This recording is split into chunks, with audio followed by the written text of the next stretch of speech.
Si l'adultère était puni si sévèrement, c'est que ce péché touche le mystère de l'alliance avec Dieu.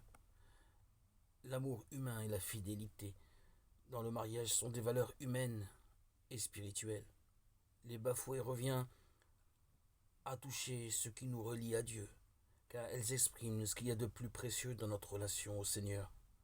Pour être sensible à cette grandeur de l'amour humain, il faut évidemment avoir conscience qu'il vient de Dieu et que le mariage est d'institution divine. Il n'est pas certain que beaucoup de nos contemporains en soient conscients.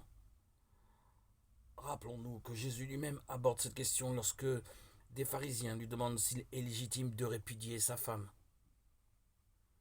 Dans la scène que nous propose Saint Jean, il s'agit pour Jésus de répondre à une provocation. Nous ne dirons jamais assez qu'un adultère engage deux personnes et qu'une fois de plus, l'homme a disparu. Ceux qui veulent lapider cette femme sont évidemment sûrs de leurs droits, et pourtant le Seigneur va les convaincre de renoncer au châtiment qu'ils s'apprêtaient à commettre. Il les renvoie à eux-mêmes, à leur propre conscience.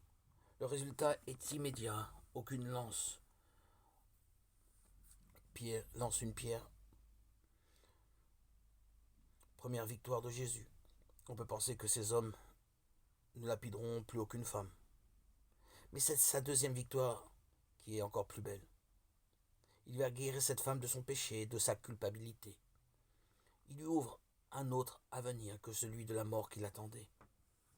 Il nous permet ainsi de tirer deux leçons pour notre propre vie. La première, ne jamais juger les autres à partir de leurs actes. Les actes posés peuvent être mauvais par les personnes. La dictée d'un enfant peut être nulle. Lui n'est pas nul.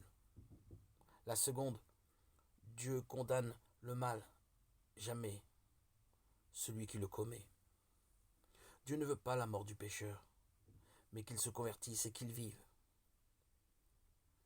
La femme est rentrée chez elle, pardonnée, ses détracteurs libérés de leur violence et rendue capable de miséricorde d'une pierre deux coups.